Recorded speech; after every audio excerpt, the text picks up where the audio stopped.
রাজকুমারী শিউলি আর হারানো গান। এক ছোট্ট রাজ্য থাকতো রাজকুমারী শিউলি। শিউলি খুব সুন্দরী ছিল, কিন্তু তার একটা বিশেষ সমস্যা ছিল, সে গান গাইতে পারতো না। রাজপ্রাসাদে সবসময় গানের আসর বসতো, কিন্তু শিউলি শুধু চুপ করে থাকতো।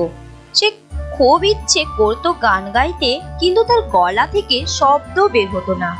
একদিন রাজার বাগানে ঘুরতে গিয়ে শিউলি দেখতে পেল একটা ছোট্ট পাখি খুব মধুর গান গাইছে।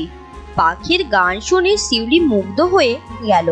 সে পাখিকে ধরার চেষ্টা করলো, কিন্তু পাখিটা উড়ে গেল। শিউলি খুব মন খারাপ হয়ে গেল।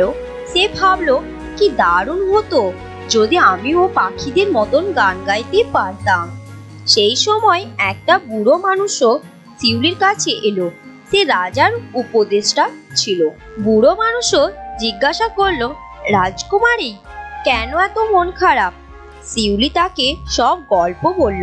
শুনে বুড়ো মানুষ বলল, গান গাইতে সুরের দরকার নেই, রাজকুমারী গান গাইতে মনের প্রয়োজন।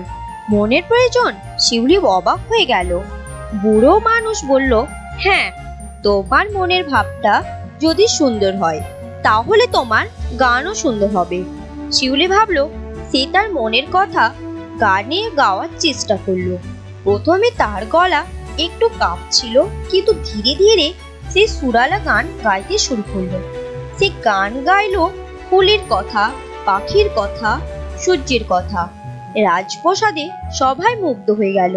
শিউলির গান এত সুন্দর ছিল যে সবার চোখে জল এসে গেল।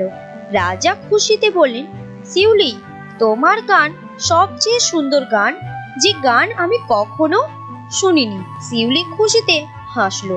সে বুঝলো, গান গাইতে সবচেয়ে বেশি দরকার মনের ভালোবাসা।